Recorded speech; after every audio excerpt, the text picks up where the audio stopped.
All right, and once again, everybody, welcome to another edition here of the Mouse Steel Podcast with yours truly, Charles Prodigy Richie. And right now, I'm pleased to be joined by a very special guest. Finally, been able to get worked out here. As you can look on the very right hand of your screen right now, I'm talking about none other than Personal Stylist right now. Her name is Lyndell Werling. She used to contribute as a writer for the 76ers and the Steelers. And one of her main facets she does very well is empowering men and women to create a unique style, representation, and makes them stand out from the crowd. She has appeared on many national television programs in the past, such as Hallmark's Home and Family and Face the Truth media publications and news outlets that have featured her styling work. Uh, we're going to get our thoughts right now. Currently, not just on the Steelers season that's going on right now. She was a big fan of. She's also a UFC Trojans fan. Also, right now, we just got a newly elected president as it stands right now, Joe Biden. What's her thoughts right now on Black Lives Matter, social justice, and much more? You can follow her on Twitter and Instagram at Lyndell Werling. You can follow myself on Twitter and Instagram at Prodigy Richie. For the Mass Steel Podcast on Twitter is at MassSteelCGR, at Mass Steel Nation on Instagram. And right now, Lyndell, thank you very much. Welcome to the show. Great to have you on. And how's your week been going so far? I know over here in Chicago, it's been nice last week with everything going on. Yes, good springy weather this late. How you been? I am great. And it's hard with a little frame to spin my terrible towel, but I am one happy girl this Monday. Both of my teams won. And, we have some legendary stuff going on with the Steelers. It is a fantastic time, as always, to be a Steeler fan. Yeah, no doubt about it. I mean, you look at what they're doing right now. I mean, yesterday, I mean, a lot of people would argue, and even including myself right now. I mean, look at yesterday's win. Started kind of got like a little bit of hesitation. Definitely made it interesting as usual. And Mike Tomlin right now, he joins Mike Schottenheimer as like the only two coaches to start their first 14 years with no losing seasons right there. A very accompanying list on that. And he's also on that list too when you look at for starting off with consecutive non-losing streaks in their career. He's also joined by the likes of Don Shula, who he just passed at 13 seasons, who just passed away this past May, head coach of Colts and Dolphins, the only perfect team in NFL history to complete a season perfect with a championship, which was a Super Bowl. George Allen of the Rams and the Washington football team. And last but not least, one of the original winning coaches before Vince Lombardi, a long time ago, pre-Super Bowl era, Curly Lambeau, right there. Very elite company right there to start off that year. And let me ask you something real quickly. I know the Steelers right there, they prove themselves to be like a lot like a diverse culture, as you know. And one of the things they've been trying to do this past year is expanding upon the ruling role right there, not just where it's like more candidates interviewed for like coaching, executives, assistant coaches, stuff within the organization too, and not just more uh, African American opportunities too, but you also got opportunities for women to get in there, like as far as like the business administration, maybe some women coaches down the road. I mean, as assistant coaches, what has been your impression so far and your biggest takeaways from the ruling rule? I know there's been a lot of teams who tried implementing it. Uh, it seems to be it has up and downs, if you will. How Sure. share your thoughts on that? Sure. It's a great point. And I am so proud of the Steelers for being the ones that have put forward that effort to make sure that there is equality and that every candidate gets a very fair chance. And others have followed. I mean, in sports, you hear all the time about franchises that have not just been difficult for their employees, but for women. And you made a really good point. It's going to be the case. We have seen it that women now on the San Francisco 49ers and in San Antonio are becoming part of the coaching staff, becoming a material part of the group that works with the players. Tampa Bay has it. So I do see that for the Steelers as well. And when people refer to the Rooney Rule, I don't know that all of them even think about the Steelers, but that's part of what makes the Steelers a winning culture. They have had a winning mentality both in how they treat their employees, how they treat their players, and how they treat their staff. So it is a really important part of what makes a group work is having that synchronicity, having that value that is shared by all from top to bottom. Yeah, and you know what? That's been one of the things. I mean, for a lot of years. I mean, you talk about like what you've been preaching. I mean, like aside from that, I mean, you talk about like trying people. When you look at their organization, trying to like have like an image put up properly right there. I mean, where it's like just being culpable or just in fashion right there. And I remember one of the things you were talking about right there. And one of the first things I want to start off with real quickly, given the times that we're in right now, when we especially look at stuff like, like Black Lives Matter, social justice issues, with everything real quickly. How do you think things are coming around right now as far as like more opportunities in business? What would be like your encouraging thing right now that you're seeing? I've worked in many male dominated fields. So, we look at it from points of view of, are there opportunities for women? Are there opportunities for minorities? And I think there are certain industries that have been better at doing this historically and traditionally than others. I've worked in finance before I was able to follow that dream of becoming a wardrobe stylist. I've worked in software, worked in real estate, and these are all fields where people have opportunities.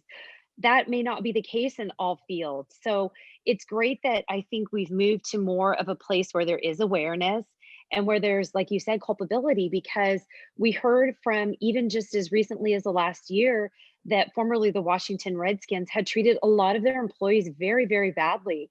And now that's no longer something that gets swept under the rug, that gets ignored. People are making opinions about it, they're writing about it, they're talking about it. And it puts everybody on notice that it is time for all of this kind of thing to be left aside, for everybody to be treated fairly, for everybody to have a chance, for talents to be what we look for, and for rewards to be given equally to all of those that perform. The Steelers say the standard is the standard. And what I like about that phrase is it says, if you can perform, if you can do the job, if you're here and you're working hard, you get the opportunity. And that hasn't been the case for everybody at all times, but that is changing.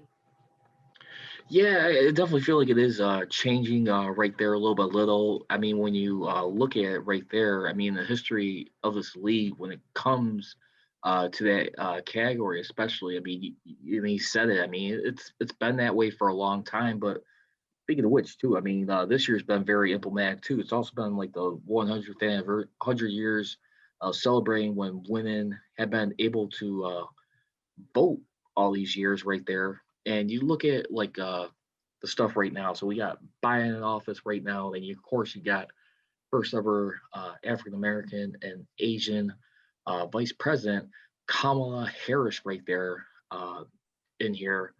Uh, how much does that ring home for you, especially right there? I mean, we never seen that before in the history of this country. Now it's happening with a first lady. What's your reaction to that, and how much that means going forward? Well, it was time, wasn't it? We have in Europe, we have in other parts of the world, a lot of countries that are being led by women. In New Zealand, we've seen it in the Philippines, we've seen it all over. So it is time for not just women to be vice presidential candidates, not just for them to be on these tickets, but to get the opportunity to actually be in office. So this is really exciting. It's if you looked yesterday, if you looked at the day before, what people were feeling, it was a lot of excitement. And there was one quote that was kind of continuing to circulate, which said, "You better wear shoes because there is glass everywhere," meaning that glass ceiling had been shattered, but it had been shattered in other places before our country. So for many, this is a very, very exciting opportunity. And it, like Kamala Harris said, she may be the first, but she will not be the last. And that's what's exciting, is that this is now a before and after event. So before this historic event had unfolded, there was no one. Now there is somebody, and there will continue to be more. So it's very exciting for people that want to move into fields where women haven't gone before. It's historic, just as you referenced. We're right now being joined by a special personal stylist right here, Lyndell Werling, right here on the Meta Steel podcast. Once again, you can follow her on Twitter and Instagram at Lyndell Werling right now. Real quickly, I know it's like a lot of teams right now, a lot of sports had the momentum right now coming back, which was a lot of a serious in doubt this year as far as like trying to play through COVID 19, and then you had the stuff that happened since May and all this stuff right now.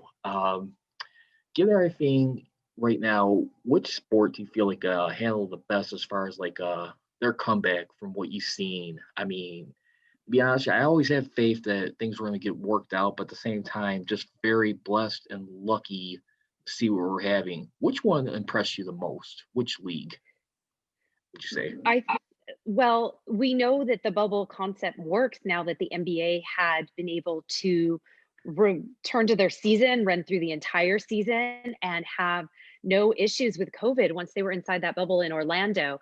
So we know the concept works, but we heard from a lot of players that it was horrible to be what they felt was like sequestered. And the first few weeks of that were really rough. Like Jared Dudley said, there just wasn't a good precedent to go on. So I think the NBA did a really, really good job. I think that, the NHL did it as well. There's, a state by state kind of influence that comes in, right? Because in California, we're still pretty locked down. So Pac-12 football just started this week or the past weekend, and we're playing, teams like from Arizona that were able to practice for a long time. Nebraska was able to practice for a long time. So while the NBA did it really, really well, they picked a state that did not have as many restrictions. It was very wise. They went to Florida that has fewer. So it's kind of a state by state, league by league, even within NCAA college, Ohio, you have the commissioner of the Pac-10 whose son was playing football actively, I believe, at Mississippi State, while he had his state closed down. So it's a state by state influence that can determine the success of these leagues, both at the high school, college, and perhaps even the professional level. And with that being said, I know you being a personal stylist around that, and like I said, I definitely agree with you. I think the NBA did a wonderful job. I think one more sport league I would probably argue that was probably came even close to like what they pulled off was probably the National Hockey League, for the simple fact that one, this sport was born in Canada, and not only that, too. I mean, I think the testing north of the border was a way more, I think, impressive right there. The way they were able to get hub cities determined when they had to split up the expanded version of the Stanley Cup playoffs right there. I think that right there was probably like really like I'll make an argument just as much as the NBA right there, and had like no positive tests at all. Uh, I think that, and two, one cool thing about that too, if you notice with the Tampa Bay Lightning especially too, I think they also have a woman executive in there too. So that was cool to see when they were doing their Stanley Cup celebration right there. Yeah, it absolutely is. And that's the exciting thing about the times we're living in. We are seeing things that we haven't seen before. And just, for example, with these bubbles, with technology and with ingenuity, we can solve problems and make the world a place that's exciting to be in. And we can overcome some of these obstacles that are being thrown in the way of the sports we love. Yeah. So real quickly, with your fashion sense and everything going on right now, what would be like your fashion for today for like today's like categories, like as far as like sports? So like a lot of the NBA coaches for the first time, we did not see the suits on. A lot of people were sporting the fleeces right there during that time in Orlando. What would be like your true fashion sense to everything that all the sports are trying to support, where it's like Black lives, social injustice, people within like our military? What would be like the top three fashions that you would advise people to wear for not only like honor but also success in business ventures? Yeah, they're different things, right? So, success in business, you have to look at who your client is, what your brand is. And, the NBA had to instate a dress code. When Allen Iverson came along and the players started wearing oversized jerseys and started wearing these clothes that more closely reflected the culture that was popular at the time, David Stern threw his hands up and said, "Hey, we can't have this. Here's a dress code." And it didn't really actually get enforced, but kind of what he was saying was, we have some traditions here and we know who our viewers are, and they're uncomfortable with some of the things that are being worn by players, so you put a dress code in place. And for the NBA coaches, it was always more formal. They were expected to be at the games and on the sidelines and be in formal attire. But in a bubble environment, that wasn't really necessary and that didn't make sense. So you look at what did make sense, and the players said, we have platforms, we have voices, and we want to use them in this way. But that was still a little bit controlled because they had little phrases that they had to pick from. They couldn't put anything they wanted on there. But then they allowed Luca to have the word for equality in his native language on the back of his jersey. So you can be really creative and adaptive, and you look at who your audience is, and the brand for the NBA this year was about being safe, being different, and also bringing up a voice for those who felt they did not have one, or for an issue that they wanted to see addressed. So both ways, you can have a coaching, dress code, but in certain times it doesn't make sense. And right now you'll see a lot of that. And probably the biggest example of where we see people using their dress to express what their views, opinions, or their things that they support would be the mask. Because today, for example, I was walking down the street, and I live in Southern California, and I saw someone wearing a Steeler mask. And what's the first thing I'm going to say? Ain't no, baby. And then we see other people that have different things on their masks. So you can use your dress to express things that matter to you, that are important, that are fun, or in general, they convey something about you. And that's what's fun about being a stylist. And that's what's important about what you wear. It tells a little bit of your personal brand and your story to other people that don't even get to know you. Yeah, and real quickly, swinging things back over to the Steelers right there. I mean, I know you just mentioned right here. I mean, what they've been doing, first time in a long, I mean, forever to Let's be starting talk out this about impressive it. right now. I know the record doesn't indicate what says a lot about this team where they need to fix.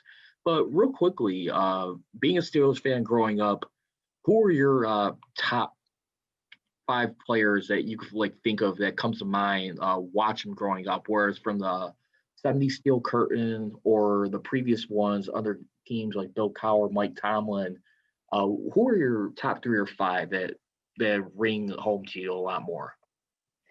One of the players that I love the most, and one of the things that is the most fun about being a college football fan, is you get to see the players and know their history, even outside of the Steelers organization. So Troy Polamalu is my all-time favorite because I'm a season ticket Same. holder and got to see Troy play for many years. And same with Juju. It's so fun for me to get to see these guys from USC make their way to Pittsburgh. And Zach Banner's the same situation. People didn't know a lot about Zach, and his humongous size. Like, when you would take someone to a USC game and they hadn't seen Zach before, they'd ask, who was that? He was just so much bigger than the other players on that offensive line. So, to answer the question, my five favorites are going to be Ryan Clark. They're going to be Lamar Woodley. I always enjoyed. I absolutely love Troy, as I mentioned. And of course, you got to go back to the 70s for some of it, right? So, Terry Bradshaw. How about, I got one more I think you're missing right there since you mentioned USC. You know who that is? Was it Lynn Swan?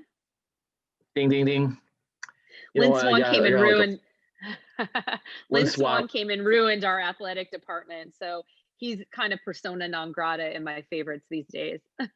Yeah, I mean at the same time too. I mean, I mean, but you know what the beautiful thing about it too. I mean, when you look at like things like sports and you look at athletes dressing to impress right there. I mean, you look at a guy like Yeah. Roger Goodell, may not have made all the popular decisions as far as like with the discipline over the years, but he's one of the very uh, first people I know right there where he had to start cracking down like and like start revolutionizing sports. Like I said, he's had a lot of controversial situations where it was with Rice with his fiance right there, Adrian Pearson, a few other guys. Uh, at the end of the day, he always stressed professionalism. At the end of the day, it's just like you see it happening in today's societies. I mean, think about it. When people go for opportunities with jobs, what's one of the things you can never escape from at the end of the day? They always want to know, one, you got a record. Two, I mean, you're starting to see a lot more companies get a little bit more personable. It's like, like, have you been evicted or anything like that? I think the whole point in all that is just like, we want to know, like, when we decide to take a chance on you, do you got a good clean head on your shoulders? Are you taking care of yourself? Because at the same time too, I think the thing that gets lost in all this, and where people do get a little emotionally upset, it's like, you know, why do we have to go there when you could, like, just look at my professional background? I think at the end of the day, each of those things work hand in hand. To that you They say, do. Yeah, they absolutely do. One of the podcasts I listen to a lot is called The Rain to Troy. And there's a coach on there who used to coach at UNLV. And he said exactly what you're saying. When one of the USC players who now plays for, I believe it's either Cleveland or Cincinnati. I think it's the Cleveland Browns, Porter Gustin. They said he didn't go as high in the draft as he had been projecting and hoping to go. And they said that a lot of recruiters looked at him and said, you weren't a conformist. You weren't really a team guy. You wore different socks. You did all these kinds of things.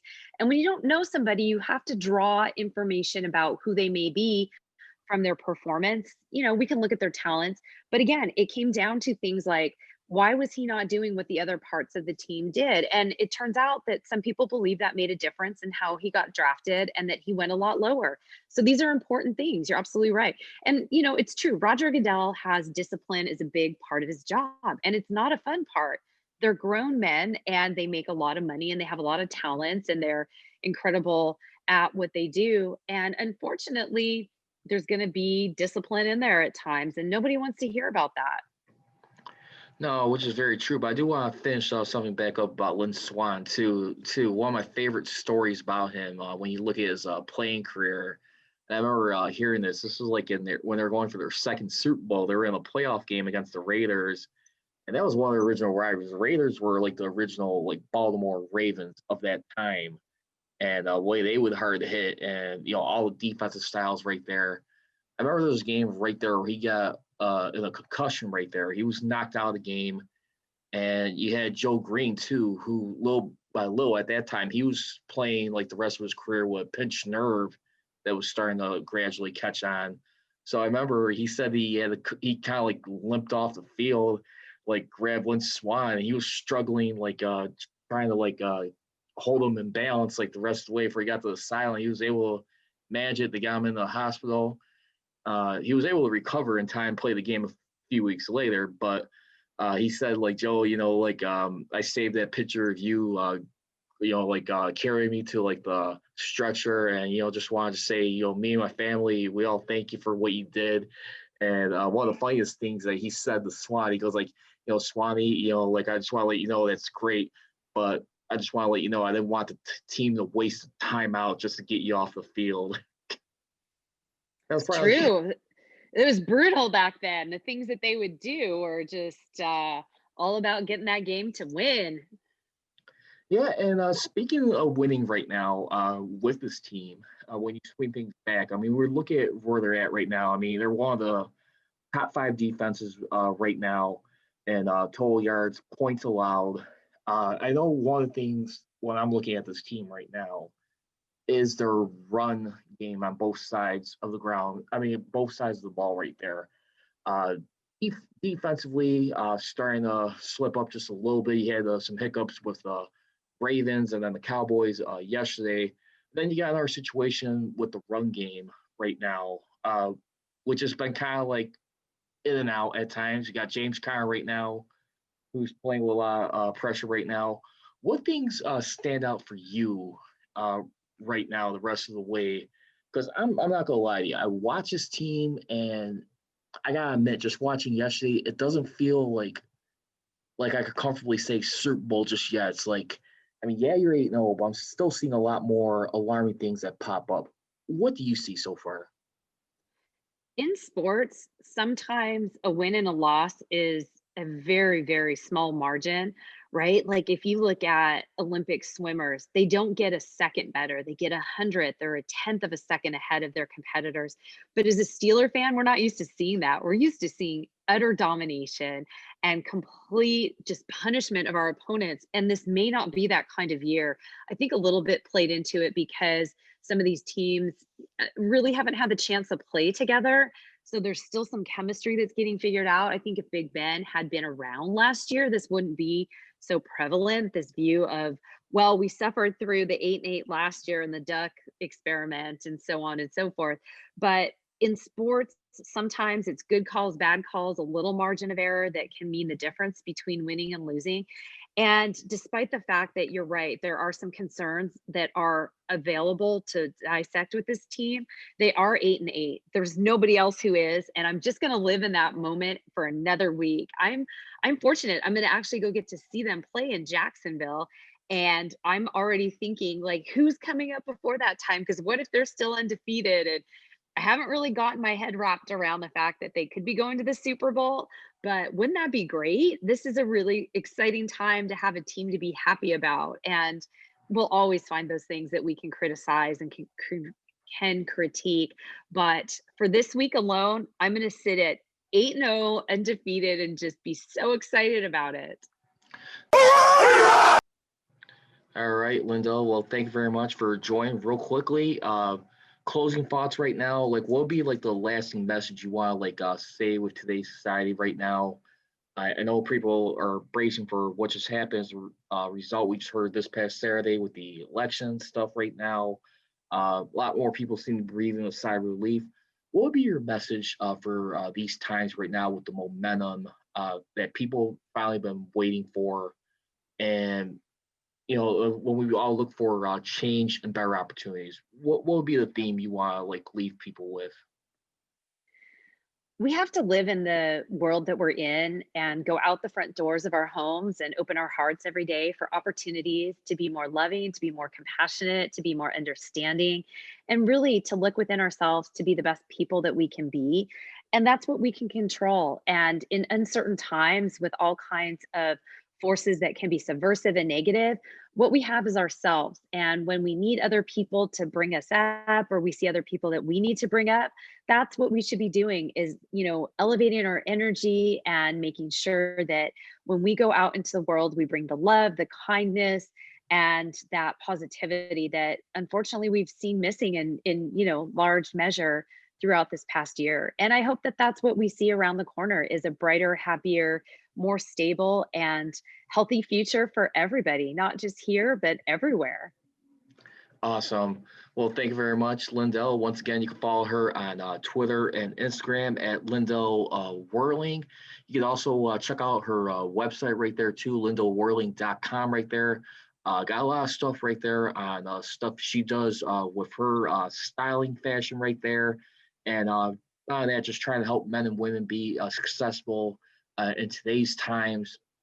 I mean, when we're trying to build a brand or just make better opportunities for ourselves. Lyndall, I just want to just say thank you very much. I hope you continue to stay safe out there. Definitely will love to keep in touch and hopefully we can figure something out like this again. Sounds good. Thanks for having me on the podcast. Thank you, Lindsay. You take care.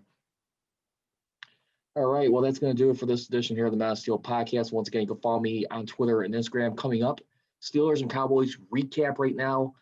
How much what went right, what went wrong, and what do we need to be holding our breath for right now? The Steelers are looking to not only hold on to the AFC North, but a top seed in the AFC right now.